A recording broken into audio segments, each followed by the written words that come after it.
Books está no ar nessa quarta-feira com o tema Missão. Muitos pensam que nós temos uma missão, mas na verdade, Deus é que tem a missão. Ele permite que eu e você participemos dela. E nada melhor do que um especialista para conversar sobre esse tema. Nós chamamos o pastor Nilson Caetano, ele que é mestre em missão urbana e também tem uma pós em missiologia. Pastor, seja muito bem-vindo ao CPB Books. É muita missão na sua vida, não? Obrigado, Mari. Prazer estar participando dessa edição especial aqui do CPB Books. Tenho certeza que esse projeto é uma bênção para as pessoas que estão assistindo também. Saúdo aqueles que nos acompanham pela internet. Eu nasci na Igreja Adventista, na verdade, num contexto de missão. Sou natural do Acre e ali, aquela região, não havia presença adventista, especialmente da minha cidade, Brasileia. E chega um missionário lá, com a missão de Deus no coração, e ali ele fez uma revolução naquela cidade, na minha cidade e nas cidades ao redor. Então eu nasci nesse contexto, então ao nascer nesse contexto, eu já fui contagiado por esse espírito de missão também, e é a área que eu tenho me aprofundado e quero avançar mais ainda. Que bênção! E pastor, o que precisa, quais características uma igreja precisa para ser relevante em uma cidade? Bom, nós temos os grandes desafios da missão urbana. A população mundial daqui mais alguns anos a maior parte já é urbana, mas nós teremos um aumento muito maior ainda nesses últimos dias, até 2025, mais de 75%, 85% da humanidade vai ser urbana. Então, há uma necessidade de um foco nas grandes cidades. E a Igreja Adventista tem tido projetos focando as principais cidades do mundo, as grandes cidades do mundo, né, que é a esperança para as grandes cidades. E a igreja precisa ter algumas características, mesmo porque as cidades são influenciadas muito pela questão do pós-modernismo e há características essenciais que a gente precisa analisar. Por exemplo, uma delas é que as pessoas que, para serem relevantes na cidade, elas não podem ter vergonha de serem espirituais, de serem pessoas que têm uma forte comunhão com Deus. Isso é fundamental, porque isso abre um acesso especial ao coração daquele que é pós-moderno. Então eles não se envergonham de serem espirituais e nós também não devemos ter essa vergonha. Uma segunda característica que eu colocaria deveríamos promover um ministério encarnacional. O que é isso? Esse nome é grandão. Um nome estranho, né? Mas é basicamente aquilo que Jesus fez por nós. E o verbo se fez carne, ou seja, ele encarnou. Ele viveu a realidade nossa. Ele respirou aqui o ar que a gente respira, ele se misturou com as pessoas. Então, viver um ministério encarnacional é ir onde as pessoas estão, conhecer suas necessidades, granjear a confiança delas ali. Depois de granjear a confiança, conhecer a necessidade, suprir e apresentar o reino de Deus para elas. Então essa é uma característica que eu diria uma das mais importantes, um ministério encarnacional, conhecer de perto a necessidade das pessoas, se misturar com elas. Tem várias também, mas eu destacaria essas duas aí. E também tem um teólogo que um dia falou que o maior marco da humanidade foi Jesus sair do céu e vir pisar aqui na terra. E com certeza ele começou uma grande missão. E qual é a referência na Bíblia que nós temos para uma igreja missional? Bom, quando a gente analisa na Bíblia ali, por exemplo, a missão de Deus no Antigo Testamento, você vê Israel como centro das nações e as nações deveriam ir até Israel para receber o conhecimento do Deus verdadeiro. No Novo Testamento a gente vê o inverso. Israel deveria ir às nações. Então nós chamamos isso de um espírito de missão mesmo, de missiologia. Ela deveria ter uma missão transcultural, sair da sua cultura, invadir outras culturas e o evangelho chegar naquelas culturas ali para impactar e de maneira positiva mudar a cultura se essa cultura fosse ofensiva aos princípios do evangelho. Então isso é bem interessante. Quando você analisa, por exemplo, o Novo Testamento, a missão, a igreja do Novo Testamento, ela é o maior referencial para a igreja hoje do que é ser uma igreja missional. Ou seja, é uma igreja missional, aquela igreja que sai das suas quatro paredes e se torna relevante na comunidade onde ela está plantada. É uma igreja que, se sumisse daquele bairro, a comunidade sentiria falta, porque ela é tão relevante, tão importante na vida comum do povo. Então a gente chama isso de igreja missional. A igreja já missionária é aquela igreja que não só influencia a comunidade local, mas ela sai da sua nação, da sua cultura, e ela vai para uma outra cultura. Então são termos muito usados hoje, o termo de missionário, o termo missional. Missional tem mais a ver com a igreja relevante no seu local, onde está plantado. E a igreja apostólica era essa igreja missional que a gente tem que resgatar para hoje. Uma igreja que fazia diferença ali, e ela foi impactando não só Jerusalém, Judéia, Samaria, e depois os confins da terra, chegando até nós o Evangelho. Então essa é a principal característica. Nossa referência hoje não é nenhum tipo de igreja moderna ou pós-moderna que exista. A nossa referência é bíblica, é a Igreja de Atos, capítulo 2. Entendi.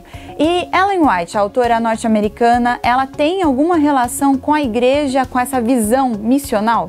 Interessante. Ellen White, ela estava muito além do seu tempo. Quando a gente analisa tudo que ela deixou sobre missão nos grandes centros urbanos, nos impressiona muito. Eu separei pelo menos 2 textos rápidos para citar aqui para vocês e para aqueles que nos acompanham pela internet. Um deles fala assim, ó. Ela diz assim no livro Evangelismo: nas cidades da atualidade, onde há tantos atrativos e divertimentos, o povo não se interessará por simples esforços. Ela diz: aqueles que são designados por Deus, os pastores, acharão necessário empregar esforços extraordinários para atrair as multidões e, quando tiverem bom êxito, deverão pregar mensagens fora da ordem comum das coisas. Então ela diz que nas grandes cidades, esforços ordinários não atrairiam as pessoas, porque nas grandes cidades são centros de divertimentos, de cultura, de atração mesmo para o povo. Então, se a igreja não fizer algo fora do seu comum, fora da sua rotina, não vai conseguir impactar. E isso é interessante. Outro texto de Ellen White que eu queria destacar, Mari, aqui, ela fala assim, ó: novos métodos precisam ser introduzidos na questão da missão urbana. E ela diz mais, ó: o povo de Deus tem que despertar para as necessidades da época em que vive. Tem pessoas que Deus chamará para o seu serviço, homens que não farão o trabalho da maneira destituída de vida como foi conduzido no passado. Então ela diz: Deus vai levantar pessoas, homens e mulheres, que farão a diferença e trarão ideias novas. E ela diz: colocarão também nova vida nos antigos métodos, para alcançar as pessoas onde elas estão. Então essa visão missional. Você sai do conforto da igreja, das 4 paredes do templo, e você vai para o confronto da mudança. Você sai do conforto da sua zona ali de segurança e vai para o confronto da mudança, de estar lá no meio da comunidade conhecendo, como Cristo fazia mesmo, né? É resgatar esse princípio, esses valores aí do passado. Entendi. E pastor, o que são pontes encarnacionais, que o senhor havia citado, e muros etnocêntricos? Então, na verdade, esse termo, como eu disse, é um termo utilizado hoje para apresentar o que Cristo fez por nós. Ele encarnou. Talvez um dos maiores exemplos de ministério encarnacional conhecidos nos últimos anos aí seja o ministério de Madre Teresa de Calcutá. Ela, de fato, vivenciou uma missão na prática, conhecendo a realidade da pobreza e tentando fazer uma diferença. Mas não só ela, muitos outros missionários ao redor do mundo. Cristo fez isso com excelência, Paulo fez isso com excelência. A questão de se infiltrar na cultura, influenciar a cultura, para que essa cultura possa refletir o reino de Deus.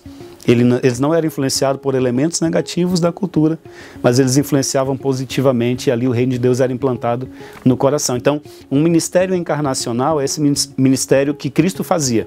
Ele se misturava com as pessoas, granjeava confiança, ele manifestava simpatia, ministrava necessidades e depois ele dizia: segue-me. Então nós devemos ser pontes encarnacionais, nos misturar com as pessoas para que através dessa ponte elas possam chegar ao reino, chegar a Cristo. Aqueles textos de ser luz e sermos sal, ele é relacionado a esse termo? Ah, interessante, bem lembrado, Mari, bem lembrado. Porque, por exemplo, Jesus disse que a gente deve ser sal. Sal para quê? Para temperar a vida das pessoas. E a igreja pode ser esse grande saleiro onde as pessoas, se elas não saírem para se misturar lá fora, elas não darão sabor à vida das pessoas que estão lá fora. Então, ser sal dentro do saleiro não é o nosso desafio. O nosso desafio é ser sal fora do saleiro, ser luz lá fora. Para que a nossa luz possa brilhar, ela precisa estar lá no meio das pessoas. Então, bem lembrado o texto, realmente tem tudo a ver. Quando o senhor começou a explicar, na minha mente veio, porque quando a gente... não adianta uma lanterna quando a gente está ligado à luz do teto, não faz sentido. Agora, quando você está num lugar escuro, aquela luz, ela faz toda a diferença. Verdade. Né? E muros etnocêntricos? Então, por questões às vezes culturais, algumas pessoas acabam sendo muros de separação entre outras pessoas da comunidade. Às vezes nós temos preconceitos, nós nos isolamos tanto das pessoas e de suas necessidades e realidades ali no bairro, na comunidade onde a igreja está inserida, que nós acabamos sendo muros que afastam as pessoas por causa de nossos conceitos ou preconceitos formados, o nosso estilo de vida, talvez um estilo de vida diferente, o fato da gente não se misturar tanto com elas acaba gerando barreiras. E a gente tem que evitar esse tipo de barreiras para que as pessoas se aproximem de Cristo. Cristo quebrava todo tipo de barreira para poder se aproximar das pessoas. E isso era bem interessante. E acredito que a missão ela é vazia se não tiver o amor, né? Porque a gente vai estar lidando com pessoas, e a gente vai estar se abrindo, se expondo e também entendendo a necessidade do próximo. E essa sensibilidade só se dá quando a gente está em comunhão com Deus. Verdade, você falou tudo agora. A missão se resume em 2 palavras: amor a Deus, que tem a ver com tudo que eu faço, que expressa quem Deus é para mim. Isso a gente chama de comunhão. E amor ao próximo, que a gente chama de relacionamento. E amor ao perdido, missão. Então a gente resumiria aí o CRM, né? Comunhão, relacionamento e missão, em amor a Deus, amor ao próximo e salvação do perdido. Pastor Nilson, muito obrigada por ter aceitado o nosso convite e participado do CPB Books. Obrigado, eu que agradeço. Deus abençoe vocês. Amém. E você que está em casa, uma ótima opção para você ler sobre o tema é Igreja em Missão. Como tornar sua igreja relevante na comunidade. Você adquire esse livro através dos nossos canais de venda. Nos vemos em breve. Fica com Deus. Tchau.